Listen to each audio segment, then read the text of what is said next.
Vale, pensemos en esto. En un mundo donde los negocios ya no tienen fronteras, donde se compra y se vende a cada segundo entre países, ¿cómo nos aseguramos de que todos estamos hablando el mismo idioma, el idioma del dinero? Bueno, pues de eso vamos a hablar hoy. Vamos a desgranar qué son las normas internacionales de información financiera, las famosas NIF, que son, básicamente, el estándar que permite que empresas, inversores y mercados de todo el planeta puedan entenderse. Y para que quede todo súper claro, vamos a seguir un camino muy lógico. Primero, veremos cuál era el problema de partida, ¿no? El gran desafío. Luego, cómo las NIF llegan para solucionarlo. Nos meteremos un poco en la chicha, en cómo redefinen conceptos que dábamos por sentados. Veremos cómo se lleva todo esto a la práctica, qué pasa con las entidades con y sin ánimo de lucro, y para terminar, cómo cambia por completo la figura del contable. Venga, empezamos por el principio. Hay que entender bien el problema. Porque antes de que hubiese un estándar global, el mundo de las finanzas era, literalmente, una torre de Babel, un caos. A ver, la pregunta parece fácil, ¿verdad? ¿Cómo hablamos el mismo idioma financiero en más de 140 países? Pues la respuesta era complicadísima. Imagínense la situación. Una empresa, no sé, alemana, quiere invertir en una compañía peruana. Si cada una presenta sus cuentas con sus propias reglas locales que no tienen nada que ver, ¿cómo comparas? ¿Cómo sabes cuál va mejor? ¿Cómo mides el riesgo de verdad? Era imposible. Esta falta de un idioma común era un freno de mano puesto al crecimiento global. Y ahí está el meollo de la cuestión. Es que sin un lenguaje común, ¿qué pasa? Pues que crece la desconfianza, las inversiones se lo piensan 2 veces, se frenan, la transparencia desaparece. Se estaban creando barreras invisibles que en la práctica impedían que el dinero fluyera libremente y, sobre todo, que se pudieran tomar decisiones bien informadas a nivel mundial. Y entonces, para solucionar todo este lío, aquí es donde entran en juego las normas internacionales de información financiera, la solución a este gran desafío global. A ver, si lo tenemos que definir de forma sencilla, las NIF son, en esencia, como un manual de instrucciones universal para la contabilidad, y su objetivo es triple, y muy claro además. Primero, transparencia, que se vea todo con claridad. Segundo, comparabilidad, que podamos comparar, manzanas con manzanas y no peras con tornillos. Y tercero, confiabilidad, que los datos que vemos nos den seguridad, que los podamos creer. Y ojo, que esto no es una idea teórica que se quedó en un papel. Para nada, su éxito es brutal. Estamos hablando de que más de 140 países las han adoptado. La Unión Europea, por ejemplo, obliga a todas sus empresas cotizadas. Y si miramos a América Latina, pues ahí están Perú, Chile, Colombia, en Asia, Corea del Sur, Australia, en África, Sudáfrica, que se han convertido en el estándar, en el idioma oficial de las finanzas en casi todo el mundo.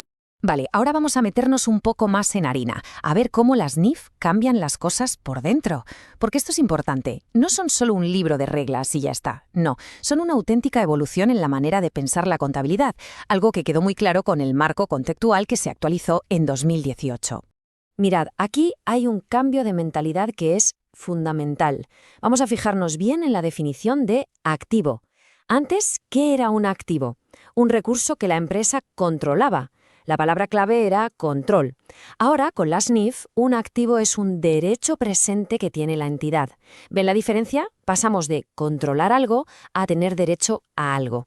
Puede parecer un matiz sin importancia, pero es que es mucho más preciso. Recoge mucho mejor temas de contratos, de licencias, cosas que con la idea de control a veces se quedaban en el aire.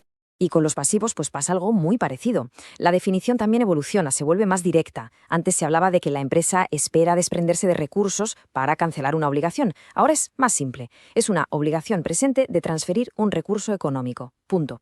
Es un enfoque mucho más limpio. Va directo al grano, a la naturaleza real de lo que es una deuda, una obligación. Venga, vamos a dejar un poco la teoría para ver qué significa todo esto en la práctica, en el día a día de una empresa. Porque claro, adoptar las NIF no es como darle a un interruptor y ya está, es todo un proceso, y además un proceso muy estratégico.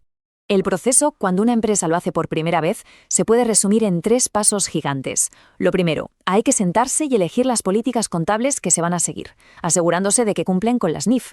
Después, toca hacer limpieza. Hay que revisar todo, dar de baja los activos y pasivos que ya no encajan con las nuevas normas y reconocer los que sí lo hacen. Y finalmente, el gran momento, preparar el balance de apertura. Esa es como la primera foto oficial de la empresa bajo las reglas NIF. Y aquí llega una pregunta clave. A ver, ¿todo esto se aplica igual en una empresa que busca ganar dinero que en, una ONG? Pues sí y no. Los principios contables son los mismos, la base es la misma, pero el enfoque, el objetivo final del informe que se presenta, eso cambia de la noche al día. Vamos a verlo con este cuadro, que se entiende genial. Pensemos en una entrada de dinero. En una empresa normal y corriente, eso es capital que ponen los socios o un préstamo que hay que devolver. En una ONG es una donación.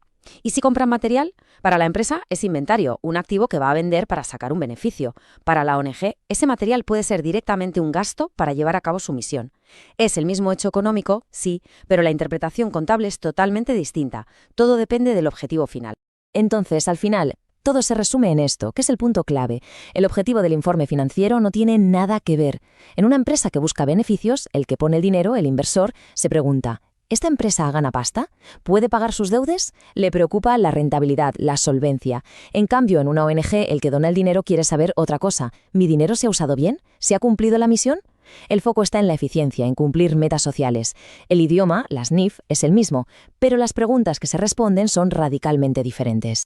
Y claro, con todo este cambio de panorama, llegamos a la última pieza del puzzle, que es importantísima. ¿Qué pasa con el profesional contable? Pues que su rol se transforma por completo. Esto ya no va solo de cumplir normas y rellenar papeles.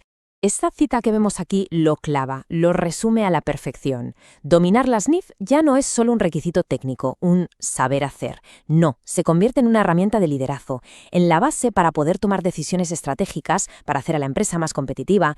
Es, en definitiva, la base sobre la que se construye un criterio profesional sólido.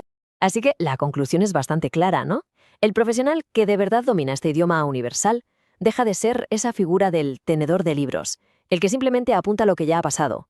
Pasa a ser un auténtico estratega financiero, un socio clave, indispensable para la dirección de cualquier empresa u organización que quiera jugar en la Liga Mundial y, sobre todo, generar valor. En resumen, hemos visto todo el viaje, cómo las NIF nacieron para solucionar un problema global y se han convertido en el lenguaje de los negocios en todo el mundo. Pero no son solo reglas, son una nueva forma de pensar, que nos obliga a redefinir conceptos clave y a entender que el objetivo de la información no siempre es el mismo. Al final, dominar este lenguaje es solo el primer paso. La verdadera pregunta que nos queda a todos es, más allá de las reglas, ¿estamos realmente preparados para pensar como auténticos estrategas financieros? Para usar este conocimiento no solo para cumplir, sino para liderar y crear valor, que es lo que el mundo de hoy nos exige.